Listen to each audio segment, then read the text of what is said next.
கேரள உள்ளாட்சி தேர்தலில் காங்கிரஸ் கூட்டணி தொடர்ந்து முன்னிலை வகித்து வருகிறது. 6 மாநகராட்சிகளில் காங்கிரஸ் 4, இடதுசாரிகள் 1, என்டிஏ ஒரு இடத்தில் முன்னிலை வகிக்கிறது என்கிற தற்போதைய தகவல் கிடைத்திருக்கிறது. கூடுதல் விவரங்களை வழங்குவதற்காக செய்தியாளர் சந்தோஷ் இணைகிறார். விவரங்கள் சந்தோஷ். கேரளாவில் அடுத்த ஆண்டு சட்டசபை தேர்தல் நடைபெற இருக்கக்கூடிய ஒரு நிலையில தான் இந்த உள்ளாட்சி தேர்தல் அங்கு ஒரு முக்கியத்துவம் பெற்றிருக்கிறது. கடந்த 2 வாரங்களாகவே அந்த கேரள மாநிலத்தில் இருக்கக்கூடிய 14 மாவட்டங்கள்ல இந்த உள்ளாட்சி தேர்தலுக்கான பிரச்சாரம் என்பது சூடுபிடித்திருந்தது.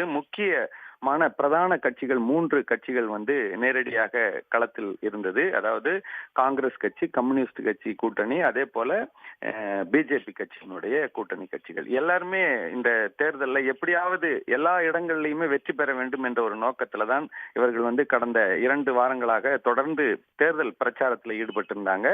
இந்த தேர்தல் பிரச்சாரம் முடிந்து 2 கட்டங்களாக வாக்குப்பதிவு நடைபெற்றது. 9ஆம் தேதி ஒரு வாக்குப்பதிவும், அதே போல நேற்றைக்கு முன்தினம் ஒரு வாக்குப்பதிவும், 2 கட்டங்களாக இந்த வாக்குப்பதிவு நடைபெற்றது. இந்த 2 கட்டங்களாக நடைபெற்ற வாக்குப்பதிவினுடைய எண்ணிக்கை என்பது இன்று காலை 8 மணிக்கு தொடங்கியது முதலே தொடர்ந்து பாத்தீங்கன்னா காங்கிரஸ் கூட்டணி கட்சிகளுக்கு அதிகமான இடங்கள் கிடைத்திருக்கக்கூடிய தகவல் தான் தற்பொழுது வெளியாகி இருக்கிறது. அதே போல கம்யூனிஸ்ட் கட்சியும் அதிக இடங்கள்ல முன்னிலை வகித்துக் கொண்டிருக்கிறது. ஆனால் பிஜேபி கட்சி பாத்தீங்கன்னா தொடர்ந்து அந்த பகுதியில பெரும் ஒரு தோல்வியை சந்திக்கக்கூடிய ஒரு நிலையில தான் தற்போதைய உள்ளாட்சி தேர்தல்களுடைய முடிவுகள் வெளியாகி கொண்டிருக்கிறது.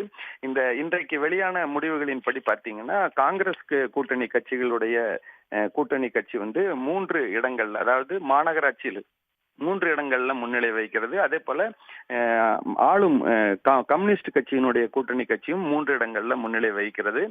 இதே போல எல்லா இடங்கள், அதாவது போட்டியிட்டு இருக்கக்கூடிய உள்ளாட்சி பகுதிகளிலையும் காங்கிரஸ் கட்சியும் கம்யூனிஸ்ட் கட்சிகளும் தொடர்ந்து முன்னிலை வைக்கக்கூடிய ஒரு நிலைதான் தற்பொழுது தொடர்ந்து நீடித்துக் கொண்டிருக்கிறது. பல இடங்கள்ல இழுபறியான ஒரு நிலையும் ஏற்பட்டிருக்கிறது.